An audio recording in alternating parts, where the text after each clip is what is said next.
Hello everyone. आज हम लोग सॉलिड स्टेट का लेक्चर नंबर 4 पढ़ेंगे। पिछले क्लास में हम लोगों ने पढ़ा था packing of particle in A crystal lattice. किसी भी क्रिस्टल लैटिस में पार्टिकल्स का पैकिंग कैसे करते हैं। जैसे हमने बताया था कि ये सपोज एक हमारा क्रिस्टल है। इस क्रिस्टल में मान लो पार्टिकल्स का पैकिंग कर रहे हैं। Particles means constituent particle. उसमें क्या क्या हो सकते हैं, एटम हो सकते हैं, आयंस हो सकते हैं, मॉलिक्यूल हो सकते हैं। तो मान लो सपोज कंस्टिट्यूएंट पार्टिकल एटम है। तो अगर हम एटम को क्लोज पैकिंग करेंगे, क्लोज पैकिंग का मतलब हम बताए थे कि किसी भी क्रिस्टल में एटम को इस तरीके से अरेंज करना कि वो उस क्रिस्टल का मैक्सिमम पार्ट को ऑक्यूपाई कर ले। जैसे हमने मान लो इस तरीके से एटम को ऑक्यूपाई करा है। तो हमने देखा था कि बहुत सारे एटम के स्फेरिकल साइज होने की वजह से इस क्रिस्टल लैटिस में बहुत सारे खाली जगह बच जा रहे थे। ये सब खाली जगह बच जाता ना। अगर एटम स्फेरिकल शेप का नहीं होता तो इस टाइप के खाली स्पेस नहीं बचता, 100% ऑक्यूपाई हो जाता है एटम। तो due to spherical shape of atom इसमें बहुत सारे वैकेंट स्पेस बच जाते हैं ड्यूरिंग क्लोज पैकिंग। जब क्लोज पैकिंग कर रहे हैं तो वैकेंट स्पेस बच जा रहे हैं। इन सब स्पेस को हम लोग बोलेंगे वॉइड्स। तो पिछले क्लास में हम लोग ये पढ़ चुके थे कि कैसे एटॉमिक स्फीयर का पैकिंग करते हैं और एक कोऑर्डिनेशन नंबर के बारे में पढ़े थे। जैसे कोऑर्डिनेशन नंबर हमने बताया था, क्या बताया था सुन लो कि सपोज इस एटम का बात करें, ये एटम कितने एटम से टच है। तो देखो इसका नियर अबाउट ये एक है, ये इससे टच है, ये इससे टच है और ये इससे है। तो ये जो स्फेयर है ये टोटल 4 नेबरिंग स्फेयर से टच कर रहा है। सो दैट इसका कोऑर्डिनेशन नंबर होगा 4। तो पिछला क्लास हमने कोऑर्डिनेशन नंबर के बारे में भी बताया था। आज हम लोग मेनली पढ़ेंगे वॉइड्स के बारे में। तो वॉइड्स क्या बोले कि जब तुम क्लोज पैकिंग करते हो एटॉमिक स्फेयर का तो जो खाली स्पेस बच जा रहा है दैट आर कॉल्ड वॉइड्स। तो आज हम लोग क्लास में इसी चीज़ का स्टडी करेंगे।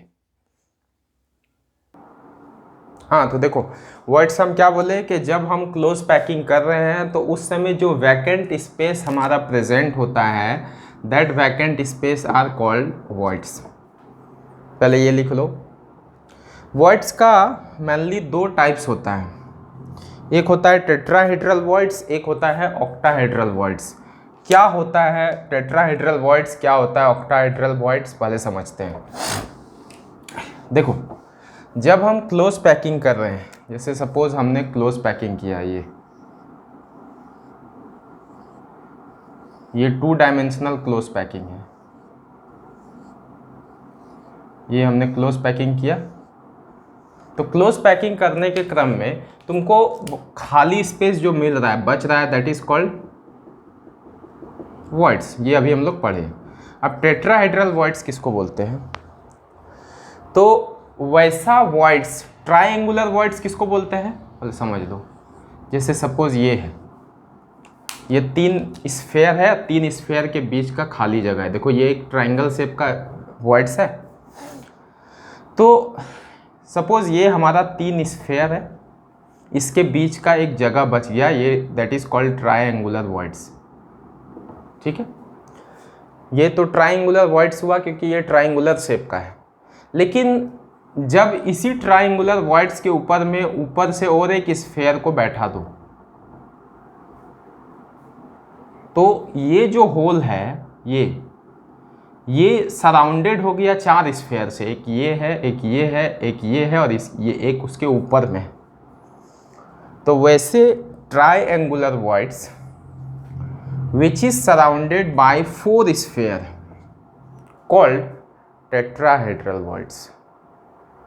वैसे ट्रायंगुलर वॉइड्स, पहले क्या था ये देख लो, 3 स्फेयर का था, 3 स्फेयर आपस में टच किए हुए हैं, तो ये एक ट्रायंगुलर वॉइड्स बनाया है। अब अगर हम और एक लेयर बैठाएं, एक लेयर का एक ही को स्फेयर हम दिखा रहे हैं, और एक लेयर जब इस ट्रायंगुलर वॉइड्स के ऊपर में बैठाएंगे तो ये जो वॉइड्स है ये सराउंडेड हो गया 4 स्फेयर से। तो वैसे वॉइड्स को हम लोग बोलेंगे टेट्राहेड्रल वॉइड्स। तो लिखो जल्दी से टेट्राहेड्रल वॉइड्स और उसके नीचे इस पिक्चर को बना दो।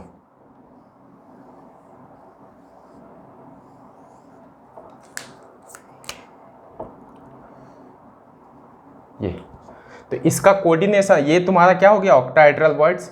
इसका कोऑर्डिनेशन नंबर कितना होगा जी?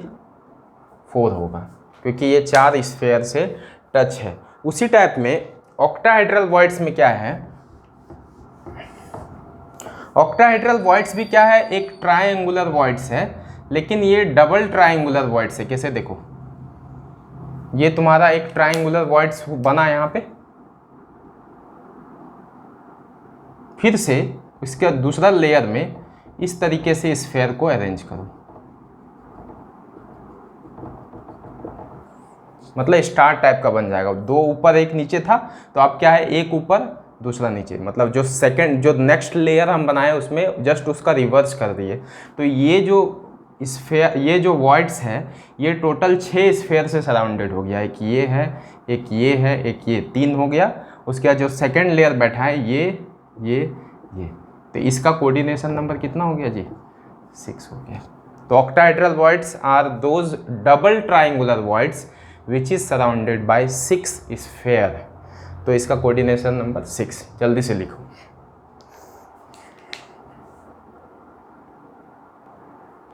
हाँ, तो इसी में ये देखा गया, आप 2 पढ़ लिए, tetrahedral voids which is surrounded bye 4 sphere and octahedral void which is surrounded by 6 sphere. ये अभी तक पढ़ लिए।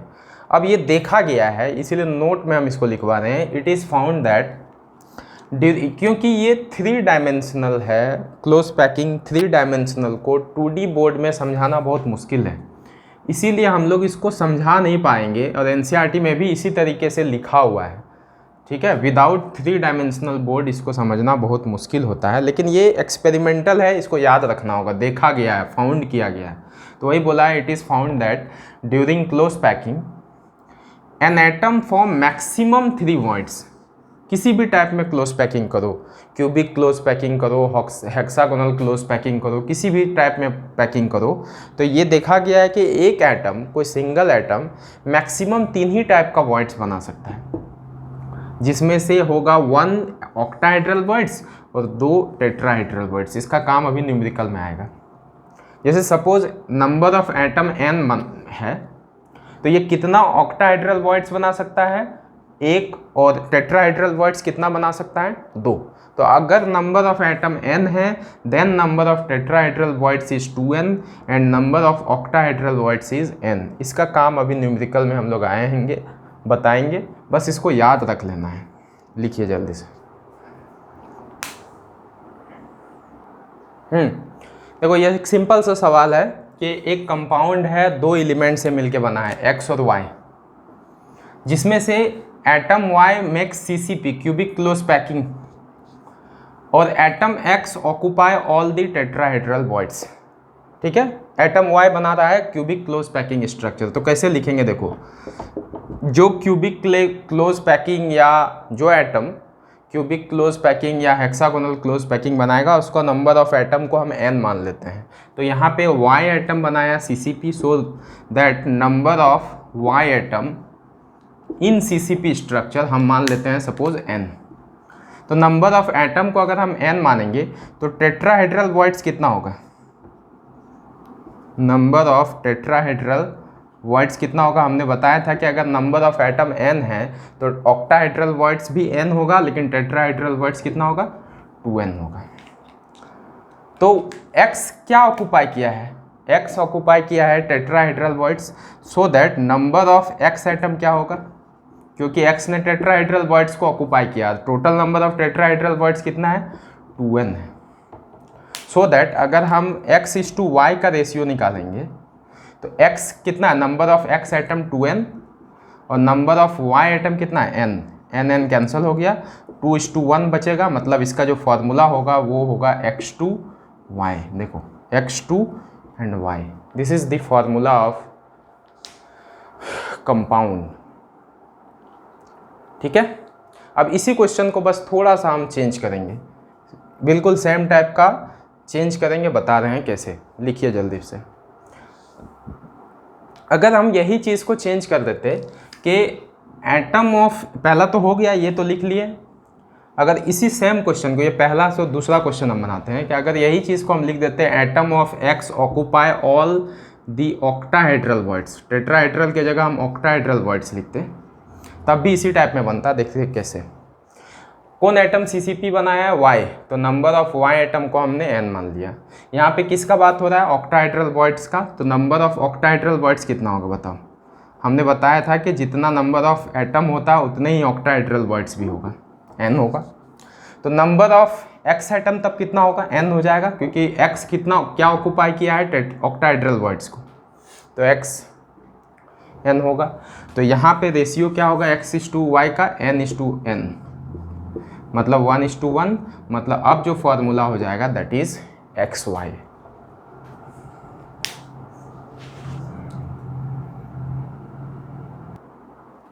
नेक्स्ट क्वेश्चन है कि a compound is formed by 2 element A and B in which atom B makes और form hexagonal close packing lattice. जो cubic close packing या हेक्सागोनल क्लोज पैकिंग में बनाएगा, हिस्सा लेगा, उसके नंबर ऑफ एटम को हम लोग n मान लेते हैं। तो यहाँ नंबर ऑफ B एटम को हम लोग क्या मान लें? n मान लें, क्योंकि ये हेक्सागोनल क्लोज पैकिंग बनाया है। ठीक है, अब क्या बोला है? Atom A occupy 2/3 of tetrahedral words. तो बताओ, अगर नंबर ऑफ एटम n है तो नंबर ऑफ टेट्राहेड्रल वर्ड्स कितना होगा?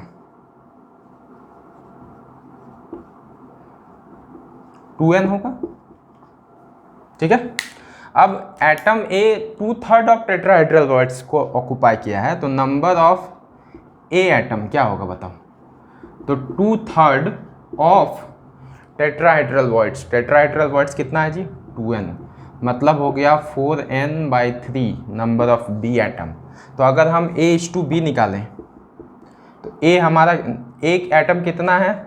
4n/3 और B n।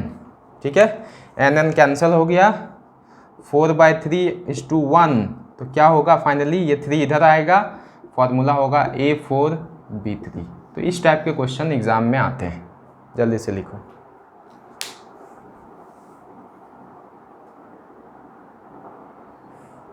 नेक्स्ट है हमारा पैकिंग एफिशिएंसी। तो पैकिंग एफिशिएंसी होता क्या है पहले समझते हैं।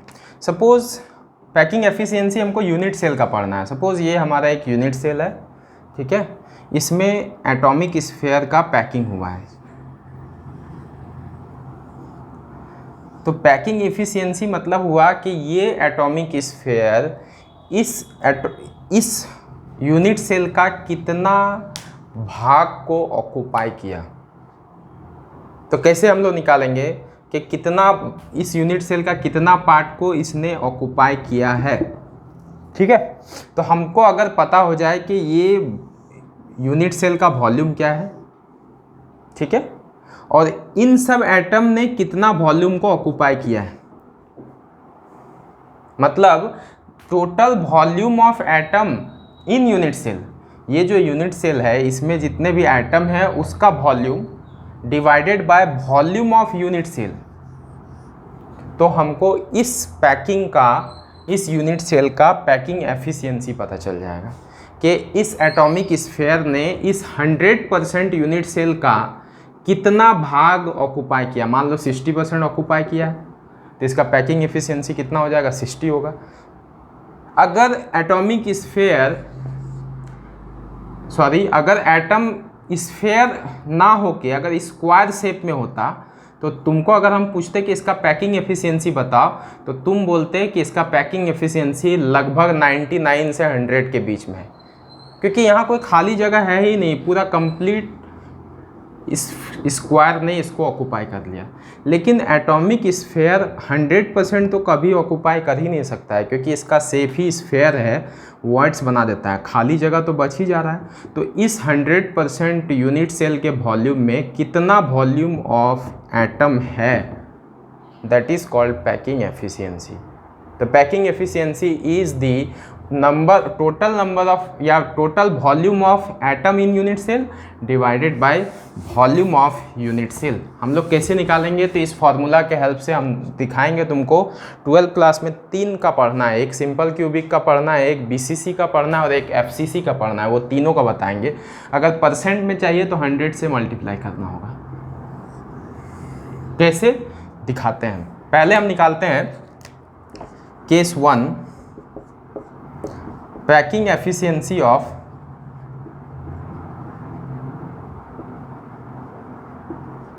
Simple cubic unit cell.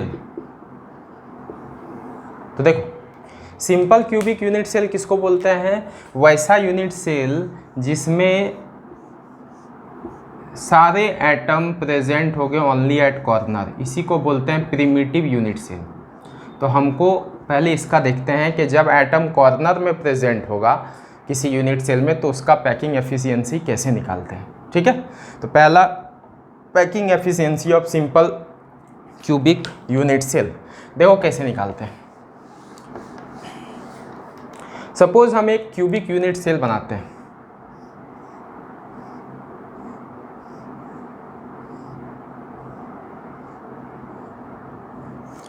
इसमें सारे एटम कहाँ प्रेजेंट है, कॉर्नर में है। कोई 2 एटम को हम लार्ज व्यू में दिखाते हैं, एक्चुअली तो होता ऐसे ही है ना जी, ऐसे ही होता है। सारे एटम जो एटॉमिक स्फीयर कॉर्नर में है कुछ इसी तरीके से प्रेजेंट है, तो कोई 2 कॉर्नर पे हम ध्यान देते हैं। इसका एज लेंथ, ये वाला एज लेंथ है, इसको ए इसको बी। तो सपोज लेट एज लेंथ, जिसको हम ए बी बोल रहे हैं, देख ले, इसको हम मान लेते हैं ए। ये भी एज है, ये भी एज है, ये भी एज है, टोटल नंबर ऑफ एज 12 हम बताए थे। और सपोज ये भी मान लेते हैं रेडियस ऑफ एटम या स्फीयर, जो बोलो स्फीयर ही बोलते हैं जिसको पैकिंग किया गया है, इसको आर मान लेते हैं। तो यहाँ से तुम देख पा रहे हो कि बताओ इसका ये आर होगा, ये भी कितना होगा, आर होगा, और इसका ये वाला भी आर है, वो बाहर है, बाहर वाले से हमको मतलब नहीं है। ये इसका लेंथ यहाँ से यहाँ तक आर होगा, रेडियस यहाँ से यहाँ तक आर। तो बताओ A B is equal to क्या लिखेंगे, आर प्लस आर लिखेंगे। A B is equal to r plus r, और क्या लिखेंगे 2r, और ए बी का कितना वैल्यू दिया हुआ है, ए दिया हुआ है।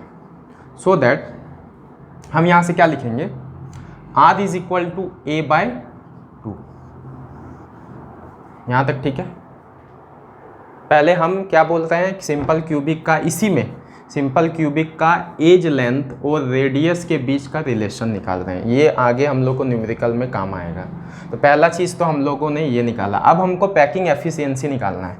तो पैकिंग एफिशिएंसी के लिए पहले नंबर ऑफ एटम निकालना होगा, तब न पता चलेगा कि उस, जैसे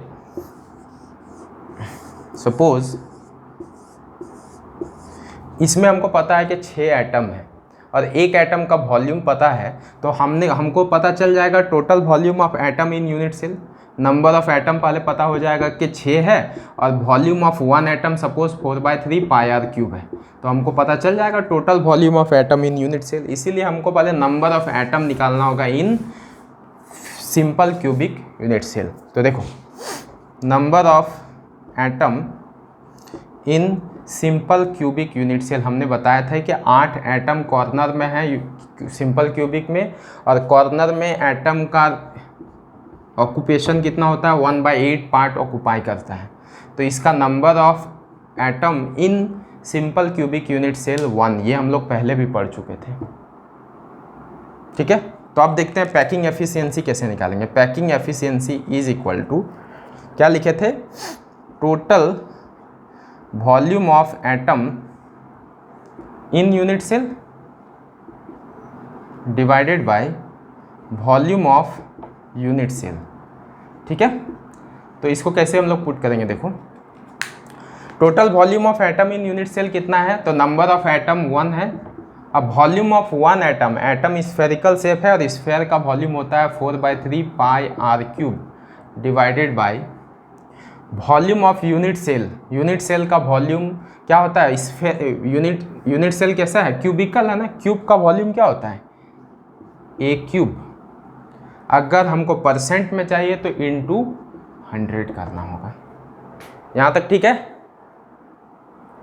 अब अगर इसी को आगे बढ़ाएं, देखो packing efficiency is equal to 4/3 pi का वैल्यू बैठा देंगे हम r cube divided by a is equal to कितना है जी? 2r है, तो 2r का होल क्यूब इंटू 100। और हम लोग क्या लिख सकते हैं? Packing efficiency is equal to 4/3 pi r cube divided by 8r cube into 100। ये आर क्यूब कैंसिल होगा, पाई का वैल्यू पुट करोगे 22/7 और इसको जब सॉल्व करोगे तो इसका आंसर आएगा 52.4%।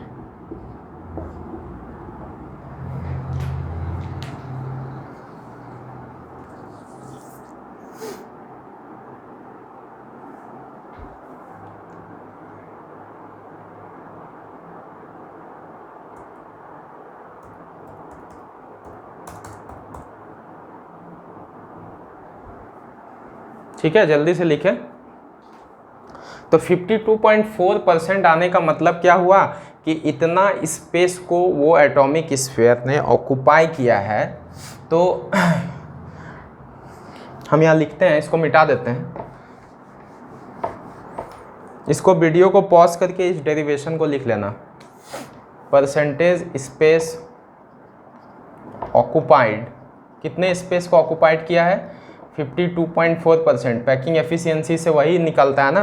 तो टोटल एम्प्टी स्पेस कितना होगा? परसेंटेज ऑफ एम्प्टी स्पेस, खाली जगह कितना होगा? तो 100 माइनस 52.4 दैट इज़ 47.6%।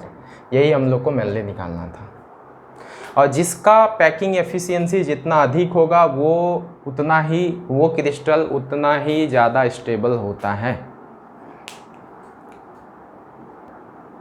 नेक्स्ट है face centred cubic unit cell. Face centred cubic unit cell किसको बोलते थे? तो वैसे यूनिट सेल जिसमें एटम कॉर्नर में तो प्रेजेंट होगा ही, कॉर्नर में प्रेजेंट होगा ही, साथ ही साथ हर फेस के सेंटर में भी प्रेजेंट होगा। ये जैसे एक फेस है तो इसके सेंटर में एक है, ये फेस है तो इसके सेंटर में एक है, मतलब कॉर्नर के साथ साथ फेस के सेंटर में भी होगा। तो चलो हम एक यूनिट सेल लेते हैं। सपोज ये हमारा एक यूनिट सेल है। ये सपोज हमने एक यूनिट सेल लिया है, ठीक है, जिसमें कॉर्नर में तो एटम है ही और साथ ही साथ फेस के सेंटर में भी एटम है। तो हम एक को लार्ज व्यू में दिखाते हैं। कॉर्नर में जो एटम है उसको ऐसे दिखाते हैं, फेस में है ऐसे दिखाते हैं, और फिर से कॉर्नर वाला को ऐसे दिखाते हैं। कोई एक फेस को लेते हैं, ठीक है, कोई एक फेस को लिए कंसीडर किए हैं। इसको हम लोग मान लेते हैं ए, इसको बी, इसको सी, ठीक है। इसका रेडियस आर, इसका यहाँ से यहाँ तक का रेडियस आर, यहाँ से यहाँ तक का आर, और यहाँ भी आर हो गया। ये तो समझ में आ रहा है कि दो आधा आधा स्फेयर और एक पूरा स्फेयर इस फेस को ऑक्युपाई किया है। तो बताओ एज लेंथ हमने ए माना है, तो बताओ एज लेंथ ए है। अच्छा, ए सी का लेंथ क्या होगा? A C is equal to, हम लिखेंगे r plus r plus r plus r, that is 4r, ठीक है। अब in triangle A B C Pythagoras theorem लगाते हैं, क्योंकि ये परपेंडिकुलर है, यहाँ ये परपेंडिकुलर है।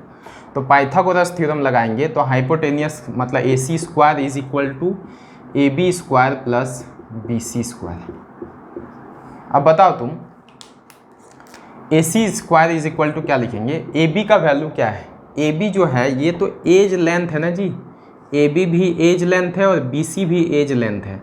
इसका एज लेंथ का वैल्यू कितना हम माने? ए माने। देखो तो कितना होगा? ए बी का लेंथ ए का स्क्वायर और बी सी का भी लेंथ ए का स्क्वायर। तो ए C square is equal to क्या होगा? 2a स्क्वायर, और ए सी इज इक्वल टू क्या होगा? √2a।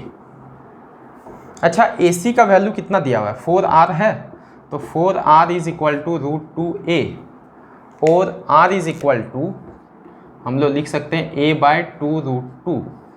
पहला चीज़ तो ये याद रखना होगा, relationship between edge length and radius in face centred cubic unit cell. पहले हमने ये निकाल लिया, ठीक है। अब इसका नंबर ऑफ एटम पता करना है, जैसे हम तुमको शुरुआत में ही बताएं।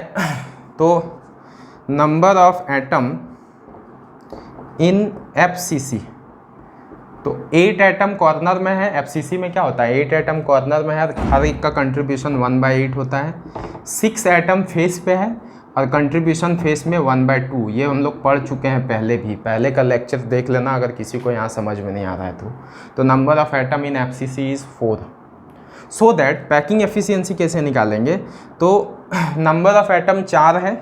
अब volume of each atom 4/3 πr³ divided by volume of unit cell, जिसको हम लोग क्या बोलते हैं, A⁴।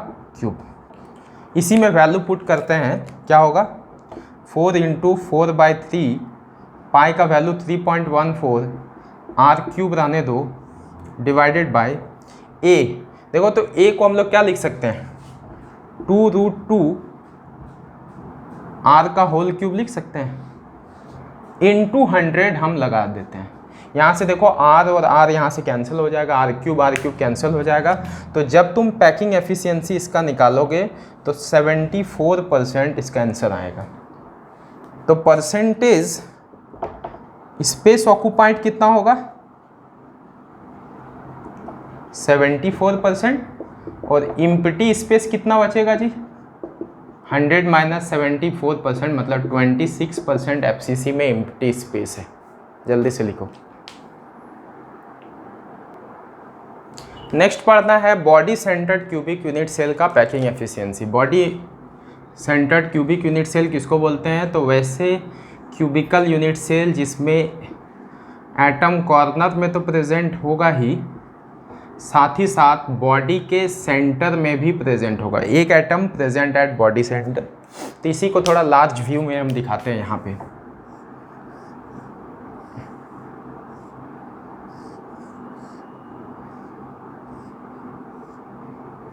ये सपोज एक क्यूबिकल यूनिट सेल है, बॉडी सेंटर्ड में क्या होगा, एक एटम बॉडी में प्रेजेंट होगा, बॉडी के सेंटर में, और कॉर्नर में तो होगा ही। तो लार्ज व्यू हम एक का दिखाते हैं, सपोज ये इसका दिखा रहे हैं। इसमें क्या है, रेडियस इसको r, इसका क्या r, इसका भी r, इसका भी r। तो इसको अगर हम माने ABCD, ठीक है, तो बताओ बॉडी डायगोनल कितना होगा। बॉडी डायगोनल इसको बोलते हैं AD। कितना होगा, r + r + r + r, that is 4r।